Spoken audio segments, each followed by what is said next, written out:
Are we live? Yep, I think so. Hello, everyone. Hi, everyone. Can you tell when you do this? Yeah, welcome everybody. Hope you can hear us okay. I think, yeah, it's 11 o'clock, so we should probably go ahead and get started, I think. Talking about today is some of the trials and triumphs of online training and the benefits of experience and learning online. And we hope we can give you tips on how to create training and improve the experience of your learners and ultimately boost their retention of your material. So if you have any questions during the session, go ahead and send them through in the little chat box, and we'll address them. We'll try to address them at the end.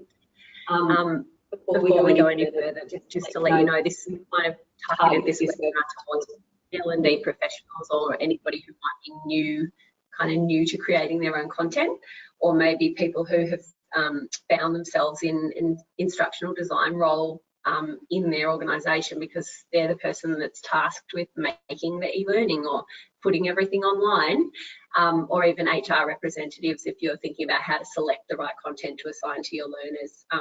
We'll tell you a little bit about what to look for in your training. So we'll introduce ourselves first. I'm Alice. I'm a learning designer and project lead here at SAP Litmos. I've been in instructional design or learning design for about 5 years, and before that I was face-to-face trainer in a tertiary environment, so I've been in education for about 10 years. Having come from a background where I used to have my learners directly in front of me, I've always got the learner in mind when I'm designing training. It used to be easier to get feedback in a classroom setting. Students were pretty vocal about that, but yeah, as an online learner, that's one of as an online training designer, that's one of the challenges that we face. So we'll talk a little bit more about that today. We also have my esteemed, lovely colleague, Jill Parsons, here with us. Welcome, Jill. Thanks, Alice. Hi, I'm Jill, and I'm a learning designer and project lead here at SAP Litmos. I've been working for Litmos for about 3 years now, and for the past 8 years, I've been in learning development, instructional designer, and now learning designer and project lead. I've worked both in New Zealand and Australia, and yeah, my main focus is on trying to make learning fun, but ensuring the learners actually learn something in the process. But yeah, thanks for joining us. So just a little bit about what we do here at SAP Litmos. SAP Litmos is the #1 online training platform globally. We specialise in compliance and soft skills development, and we currently have 2 libraries for this. Jill and I work in the compliance library team, but that does include some workplace cultural training and soft skills too. So let's get your brains going a bit. We want you to think about your learners and let us know what you think motivates them and frustrates them most about online learning. We'll talk about motivations first. So let's think about what motivates your learners. We'll give you a couple of seconds to type in the little chat box on your screen the kind of things that you think motivates learners. And if you're not designing for learners, think about yourself. Hopefully everyone here has done some type of online training. Yeah, we'll give you a couple of seconds if you do want to type in the chat box anything there. Sometimes it takes a little while to find it, so we'll just hang on for a couple of minutes. Okay. Coming through from what I can see. Some people are saying helps me do my job better, and learners develop new skills. That's good. And people want practical outcomes. Yes, so some people have said online learning can be a training ground for real world scenarios and situations. That is true. We know adult learners want a means to an end and to know why they're doing something. Around 58% of learners, according to Articulate, want content that's relevant to their lives. So yeah, relevance is very important. Okay, could we ask you to think about what frustrates you or your learners about online learning? And we'll just have a quick type in of the answers again. What are some of the challenges that we face in our role as online content creators?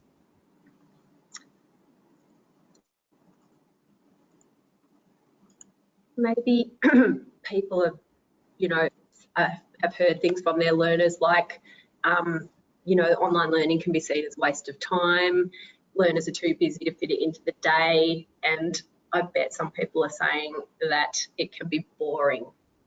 Actually, 38% of learners say that they get bored with courses, and a huge 76% find lists of procedures and regulations tedious, which, to be honest, that is quite a lot of the type of material that we have to work with here, isn't it, Jill? So it's pretty clear that learners are wanting more engaging content, you know, that's relevant to their lives, probably more interactions, videos, pick apart, branching scenarios. Probably think if it's too long, it's probably too boring. So we'll try to address some of these concerns today. So this is what we have in store for you today. Alice and I will take you through our process for creating a great learning experience from start to finish.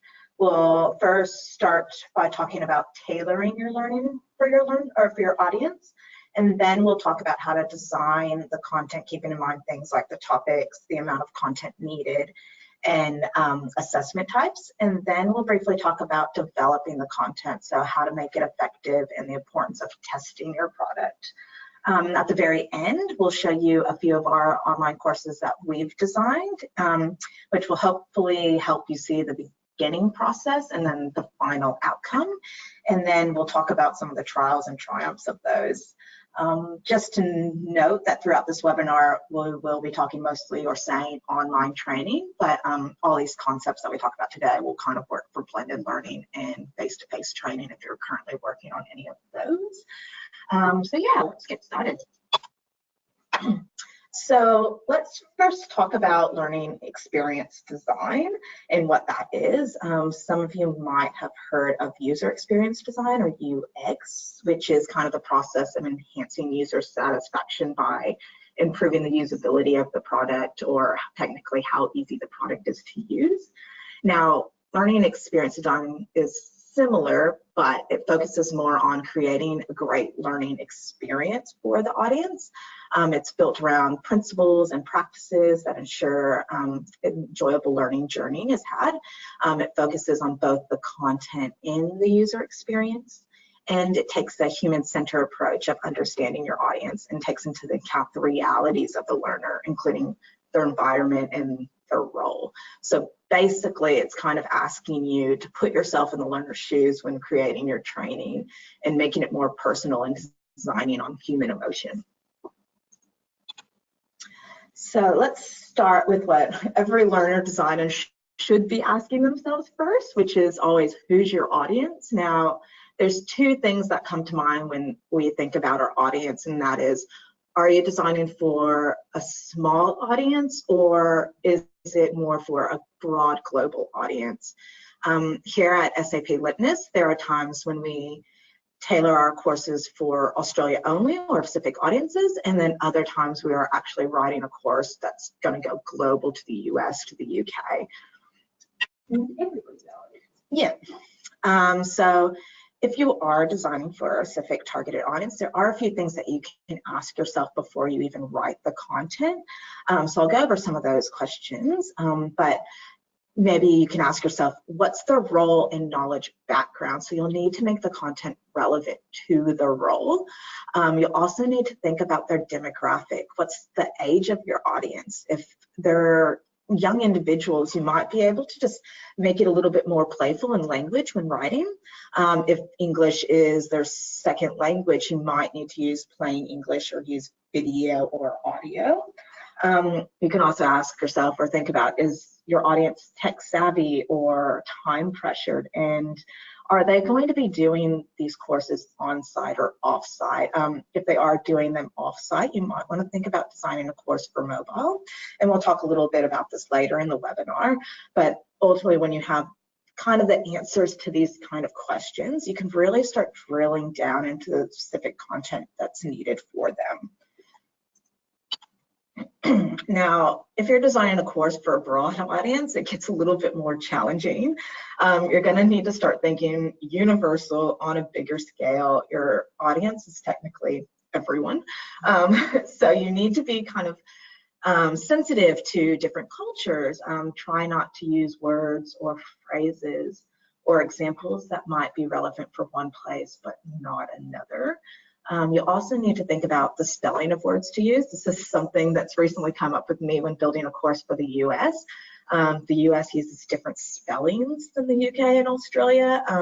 So we had to think, can we substitute a word for another widely used one? An example here was possibly replace the word petrol or gas with the word fuel, or even the word behavior with a U in it.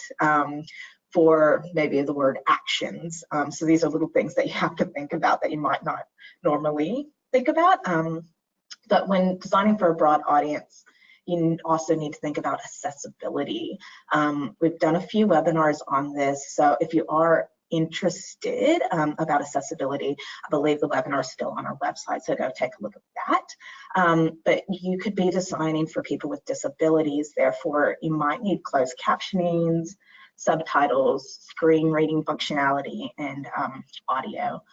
But overall, no one shoe fits all. Your learners will be from all over the place with all different ages, cultures, and in different roles, and you'll need to tailor your learning to them all. Yeah. So you've got your learner in mind. You're now ready to start designing or writing the content. I mean, often as L&D professionals or instructional learning designers, we're asked to take these PowerPoint presentations or handbooks or existing face-to-face training and just put it online. But there can be a potential danger in doing this, especially if you just take every single word from those documents and just put them on screen with the next and back button. This is a huge, big pet peeve of mine. So don't do that, please. But hopefully we'll give you a few pointers throughout this to help you avoid that. First thing I'll address is if you're one of the lucky individuals that get to help in determining which subject best fits your audience, there are a few things that you can ask yourself, and I'll just briefly go through these. But you can ask yourself, what is it that your audience aren't doing and what do they need to learn and do? Will there be a benefit into making this content online training? If there's not a benefit, don't do this. If there's just a policy that they need to read, put it on an LMS and get them to sign it, that's saying that they've read it. And is there any way you can do a needs analysis with your learners to see where their knowledge gaps are? This is a really good way of finding those knowledge gaps. So if you do have the time and the resource to do that, I would highly recommend it. And to think the content that you're using, is it still relevant? And if it is and you want to use that, think about how you can improve on that as well. And really just talk to your learners. They might actually demand a particular course, or there might be new legislation probably surrounding a topic that learners need to be aware of, or it might just be a popular topic that's been in the news lately. One of those topics is modern slavery. A lot of our clients were asking for these courses, so we're now making a course on that. So by asking yourself these questions, it kind of helps determine the best subject for your learners, and then ultimately will help you write the content better. So after deciding on the topic, it usually falls into two categories, and this is either compliance or soft skills. I'll first look at the challenges of compliance training. Compliance training aims to kind of make employees aware of like laws and regulations that apply into their role and workplace. These can be subjects like work, health and safety, sexual harassment. Sometimes your induction courses will fall under this category. So if you are designing with compliance subjects in mind, you have to remember that you could be designing for, like I said, everyone in the workplace. If it's an induction, you can also, it has like a lot of employees. You might want to break these down into several courses specific to the role or their audience. Sometimes compliance can be seen as boring and irrelevant, which is kind of what you've seen from the poll. It gets a pretty negative perception, unfortunately. So we try to shatter that by using relevant examples to their roles and using case studies that might be relevant to them. Other times you're looking at what I call law speak, which is usually just a list of bullet points of legislation. Some ways you can get around this is try shortening the content and making it into plain English. No one needs to know exactly what section of an Equal Opportunity Act sexual harassment right falls under, unless you're designing for lawyers. But keep it short, keep it in plain English. I'll give you an example of one that I used recently. And so this was a sentence that was quite long. And then I'll show you kind of like how we shorten that. I should have put, yeah, make it learner friendly. I should have put it on screen actually. But so here's the sentence. There are provisions in the Fair Work Act 2009 SIF that make it unlawful to terminate or take other adverse actions against a worker for various discriminatory reasons. So very long. I have no idea what I just said. So yep. So we changed that to the Fair Work Act makes it unlawful to terminate an employee due to discriminatory reasons. So you can instantly tell the difference between those. But some other challenges that might be that the subject you're writing for is a sensitive subject. The screenshot that I have up on screen at the moment, we did a course on child safe standards, and this was extremely sensitive subject. So we had to choose our imagery wisely and use more of a relaxed tone. We didn't want it to be very dark and gloomy. And since it was a triggering subject, we used kind of cute characters throughout. And we also avoided like triggering photos of children themselves. So the second category is the soft skills courses. And these are kind of courses that help workers develop personal skills that can often be used in other areas of their lives. And these are a little bit easier to design for, but for example, these could be communication skills or management skills. But yeah, they're a little bit easier to design because like learners actually see the relevance to their role. In fact, if you actually tailor the subjects to the learners and what they want, they'll actively go out and seek other courses. Just recently, I heard of an example where some factory workers, where English was their second language, were too embarrassed to come forth about wanting to improve their language skills. Luckily, this company knew their audience and already had a few English courses in their LMS. And these employees actively started doing the courses on their own. So if you make it available and engaging, learners will actively go out and seek it. But yeah, whatever the type of training you do choose, compliance or soft skills, it's pretty essential to establish early on how and why the training is relevant to the learner and make it accessible to those learners as well. So you've got your subject and the content, and now you're kind of like, okay, what do I do with this? Determining how much content and what to include can be tricky.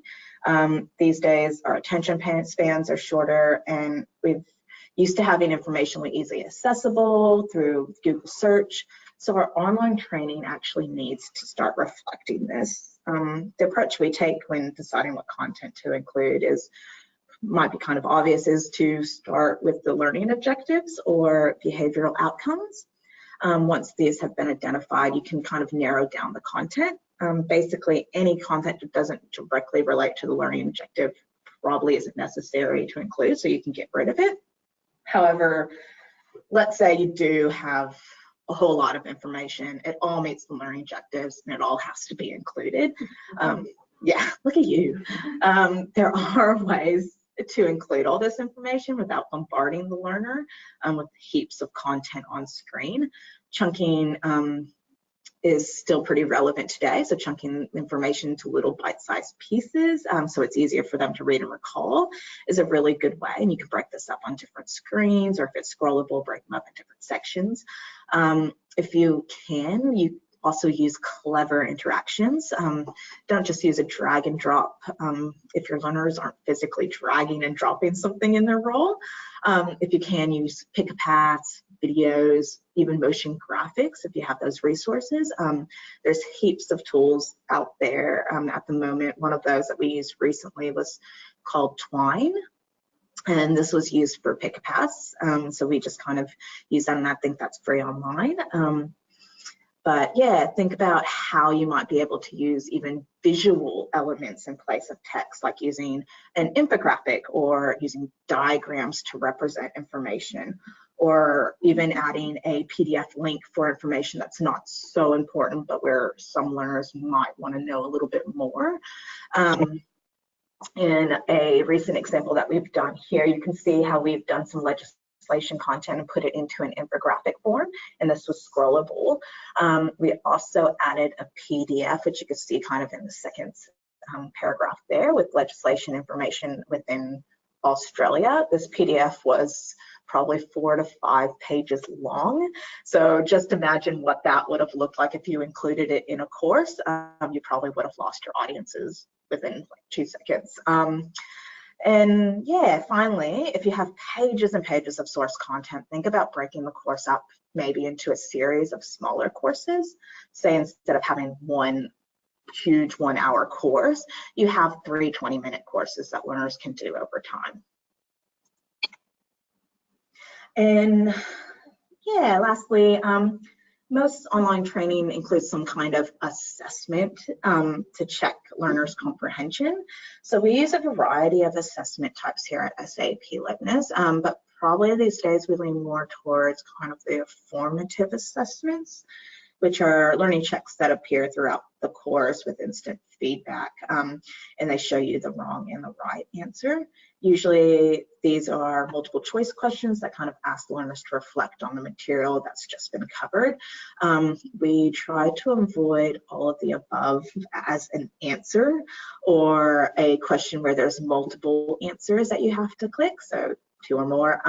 We found that this confused learners, and for the most part, all of the above was too predictable, as it's usually the correct answer. So just a little FYI for you, if you have ever come across an all of the above answer, it's usually that one. No, if you don't. Yeah. Of course, the type of assessment you include will depend on the nature of the training. For example, where there's a deep level of comprehension and retention is required, you might include a summative assessment.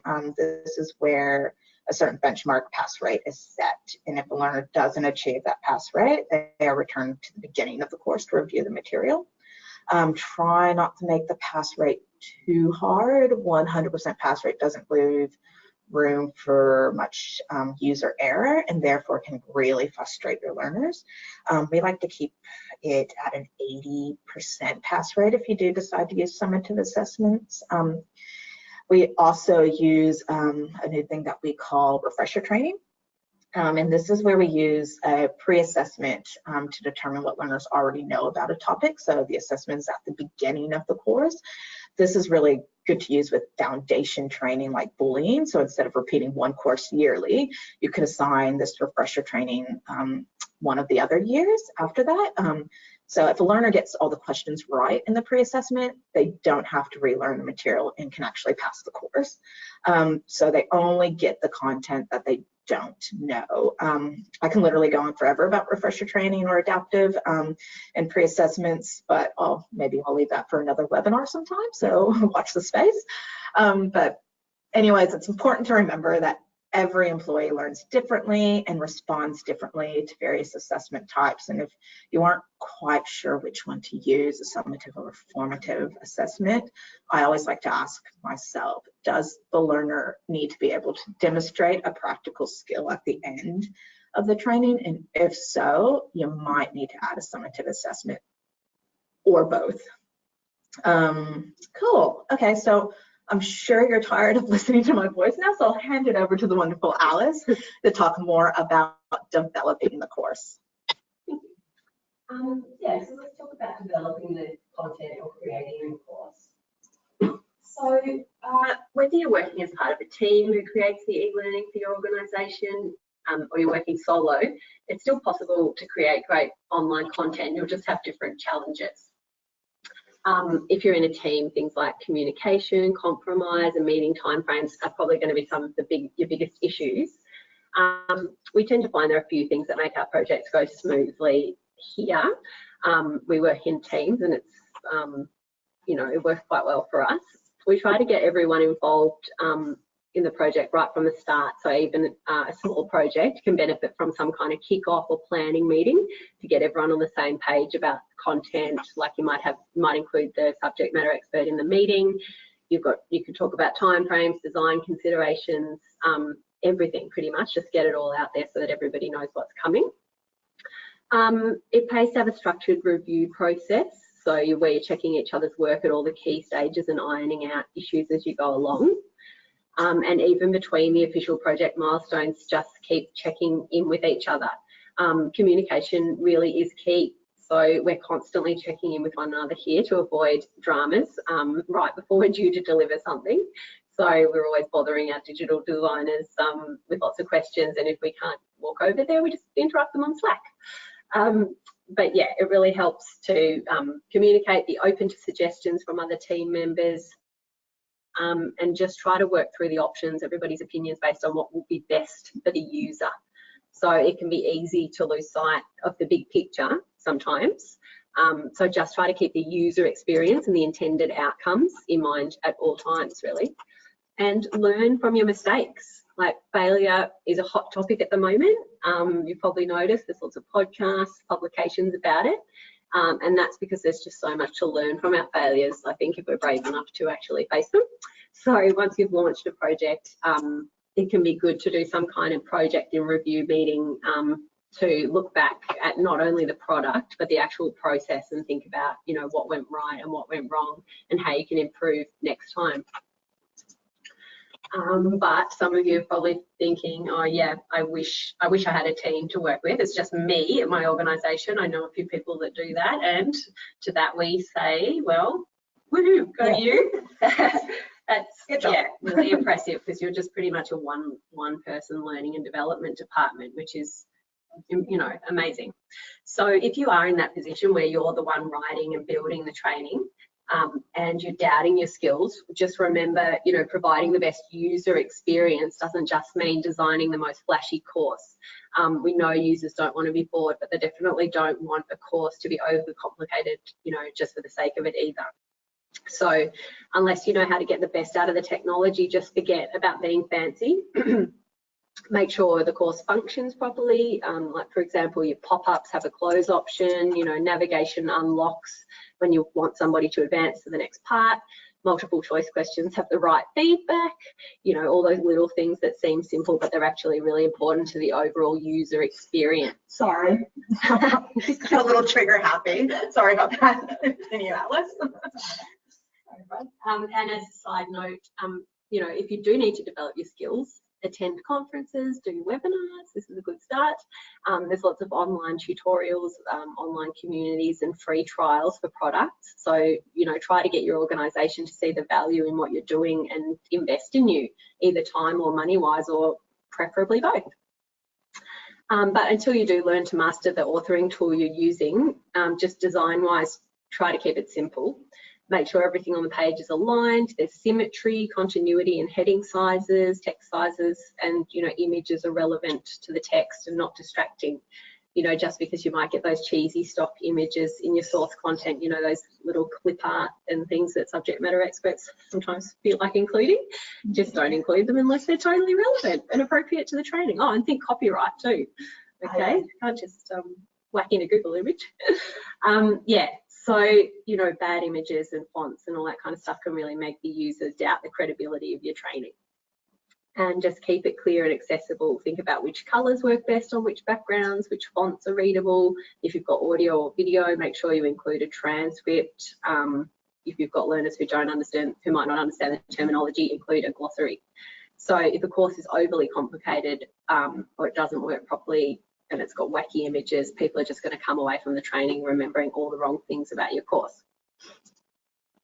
So how do you know if you're getting it right?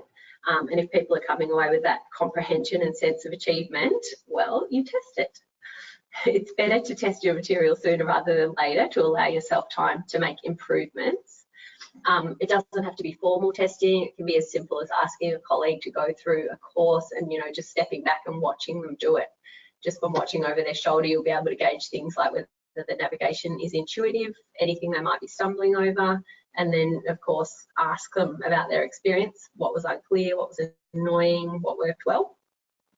For bigger projects here at Litmos, we trial a product on a range of clients to get feedback from the people who'll be using it. So you can do this too if you're working in-house as an instructional designer. You can get a group of learners together from your organisation. Just make sure you get a good cross-section of employees who have a range of familiarity with the content and technology, and so you get that important range of feedback. If your product is responsive, it can be helpful to set up the training on different devices, tablet, phones, PC, etc., to see how the experience differs for the learners. And you can give instructions to ask them to achieve certain things, but just be careful not to inadvertently affect the testing. Like if you want them to locate the back button, don't say find the back button, say something like return to the previous screen and see if they can locate the button to navigate back sort of more intuitively. And even after we launch a course, we continue to ask ourselves how we can improve things. We're lucky enough to be able to gather feedback from our learners via a voluntary user survey that we include at the end of the courses. And this has just been invaluable for us for fixing issues like especially functionality and things like that. And we find out where the problem points are. So yeah, just think about how you could get feedback from your learners. Is there a feature in your LMS that lets people give feedback, or could you use a SurveyMonkey type questionnaire or even a printout really? Just gathering and using feedback is one of the best ways to ensure your training is doing what you want it to do, basically. So speaking of learner feedback, we'll look at a couple of case study courses that we mentioned earlier and talk you through some of the trials we experienced making them and some of the triumphs that, well, we think we've overcome them.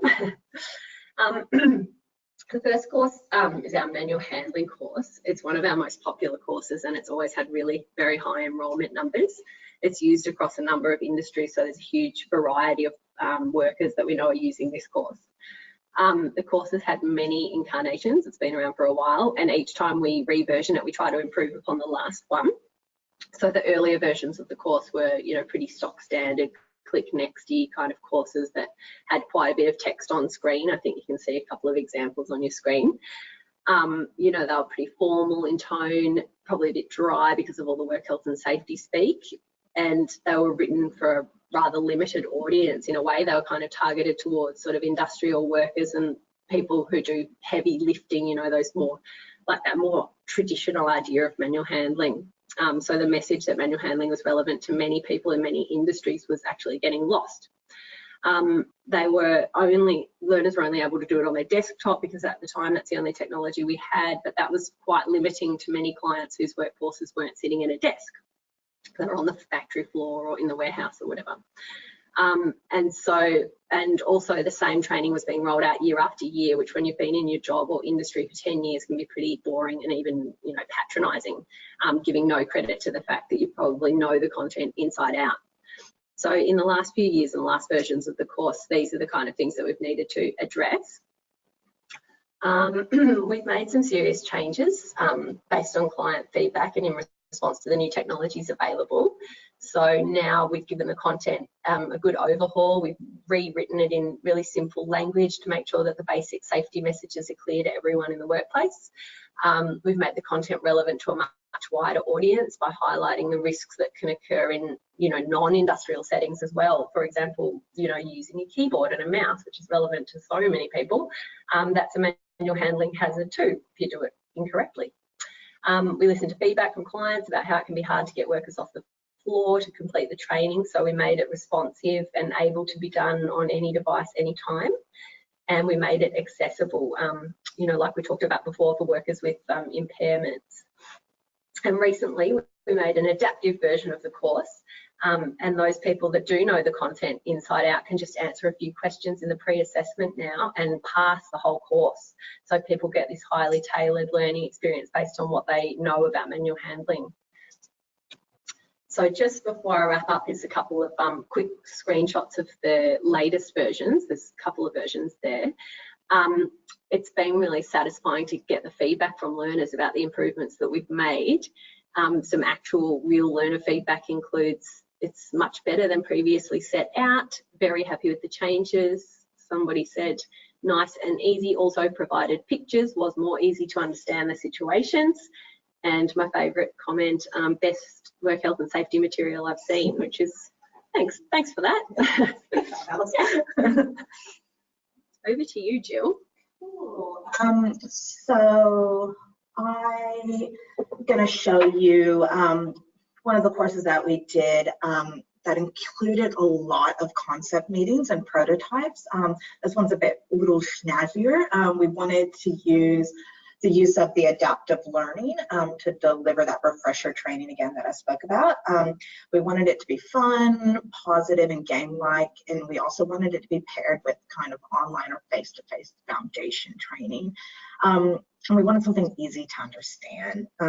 In our concept meetings, and we did a lot of user testing, even with just employees as we went, we found out that the UX experience needed a lot of work. We had 3 ways to sit there and navigate through the course. We had clicking, scrolling, next and back buttons. The testers actually didn't know what some of the functionality on screen meant, so they were pausing. It lacked instructional text. Yeah, people hesitated to even get to certain screens or what to do next. That was a huge problem. And the content we were working with was very large, and it showed on screen. We needed to shorten it, but we also were dealing with a lot of legislation, which is really hard to shorten, but it was all too legal for a refresher course. And we also didn't leave room for any kind of resource tab or a glossary on the home screen. So this is the initial home screen, which had no indication of what to do or what anything was. These, just let you know, these screenshots that I'll show you is from the mobile version of it. We also used full screen instructional text, but the ones we had didn't really add any value to the course itself. We wanted it to be fun, so I thought this was just quite interesting, is that we initially mocked up some designs with a fun element for characters. So this was our initial design, and we had a lot of text on screen. So even from this one, you can see that it was too long and it wasn't quite designed for mobile. So what we did was to go back to the drawing board. So we cut the content and we made it really, really sharp and to the point. We changed all the legislation stuff and the big sentences down to plain English. We added little more tips and little pop-ups telling the learners what they needed to do on certain screens. And we also tweaked our characters, and we actually did a few iterations to get them quite right, to make it a little bit more fun.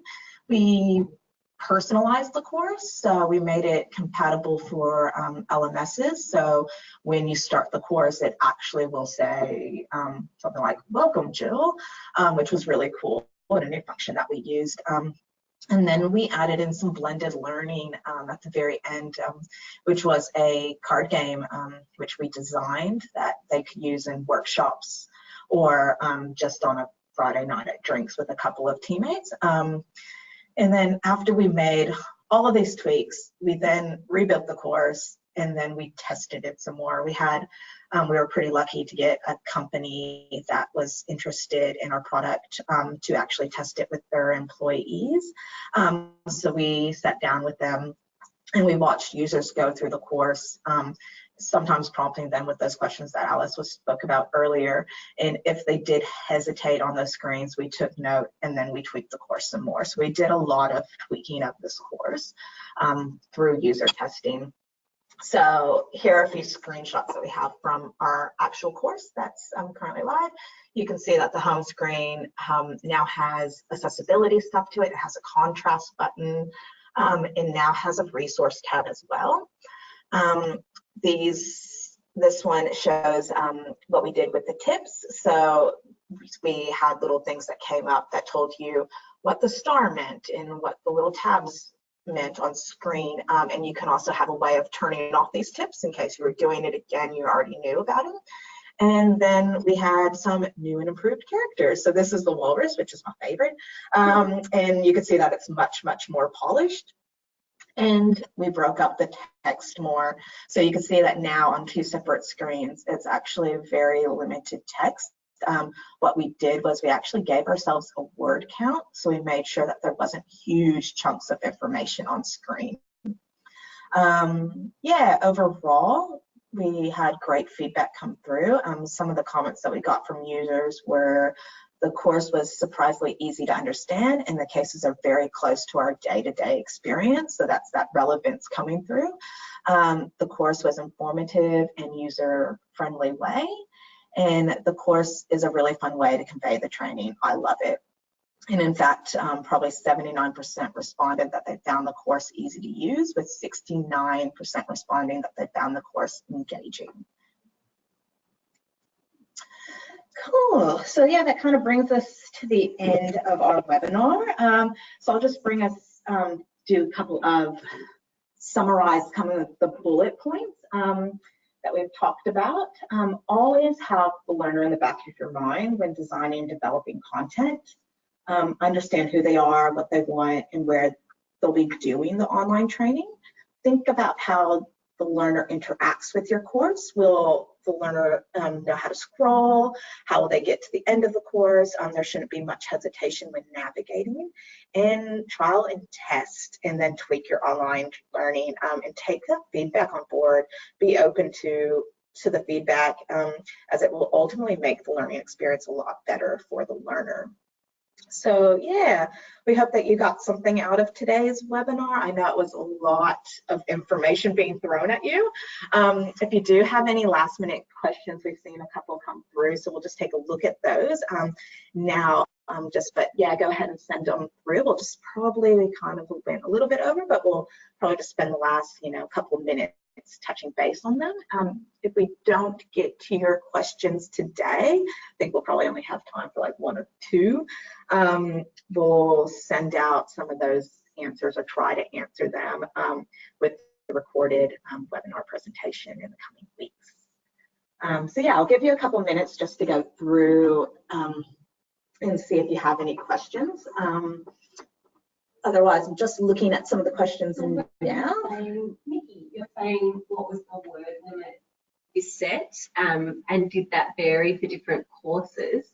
We actually sort of do that at storyboarding phase. So when we're putting it all together, we have a template when we're creating our storyboards, and we have, when we drop the template into the document, we've got the word count, the optimal word count, well actually the maximum word count within the template. So it's always right there when we're writing it. I can't remember what it was for individual screens when we were writing top-ups, but we would be like, always have it at the top of the page, maximum 90 words for this type of screen. So we just, decide on that before we go into it, and then we all have it in front of us when we're storyboarding. Is there any other questions that you can see there, Jill, that we can answer in a shorter time frame? Fidelity asked from research, what is the optimum time for a lesson for today's learners? And you were wondering if 10 minutes was a good one. It's kind of a tricky one because with compliance training, it can, it's really hard to just, get all that legal stuff and legislation within, 10 minutes. We try not to go over 15 to 20 minutes. That seems to be when their attention span's gone and they're just, don't care. Let's just click, click, click. I'm writing a series of 3-minute courses. Yes. It's getting shorter and shorter. So Alice has done some videos, and that's little micro learnings that are about 3 minutes long. And we've done some that are about 10-15 minutes. So it kind of really depends on what kind of training you're doing, but probably don't go over the 20-minute mark, and think about then breaking up the content into smaller courses that they can do over time. Yeah. Yeah, there's quite a few questions here, and we probably won't get to all of them. Sorry.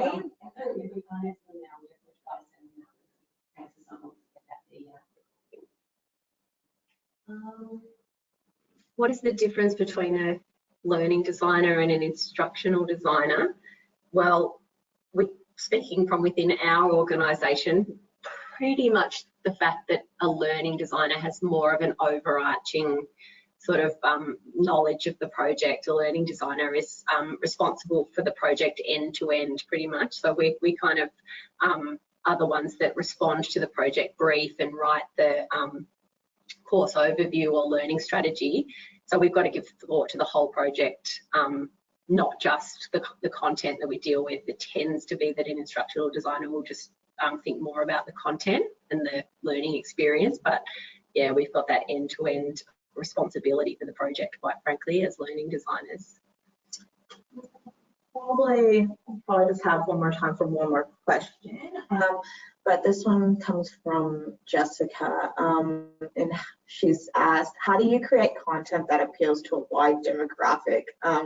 We have staff that range from 18 to 65 and struggle to create a style of learning that appeals to everyone. This is a really a difficult one to do, especially like, I mean, that's kind of the stuff we spoke about with your global audience. You're trying to appeal to everyone. And quite frankly, yeah, exactly. So you have to kind of do your best. And it's good to keep that middle ground, not too funky, that won't appeal to your 65-year-olds, and not too, you know, content-based, which won't appeal to your 18-year-olds. Plain English, really kind of simple writing, kind of, you know, does for both. But yeah, it's a really difficult one, especially with style and content. It's a really good time to do a bit of getting that cross section of the audience I was talking about before, you know, testing your material kind of on a range of people and seeing, you know, what you get the best response from. You know, it might not be that everybody loves it, but maybe, you know, you get Majority. Yeah, the majority. And it also helps with the older learners are used to just that click next and back button and aren't used to scrolling. So really good instructional text, if you are using a responsive course, is really, really handy for those older audiences. But yeah, that's probably all we have time for today. I don't want to keep you too long, but yes, thank you for joining us, everyone. Attending the webinar. It was really fun. But yeah, Keep your questions coming and we'll try to respond to them in our presentation. cool. Thank you. Have a good rest of the day.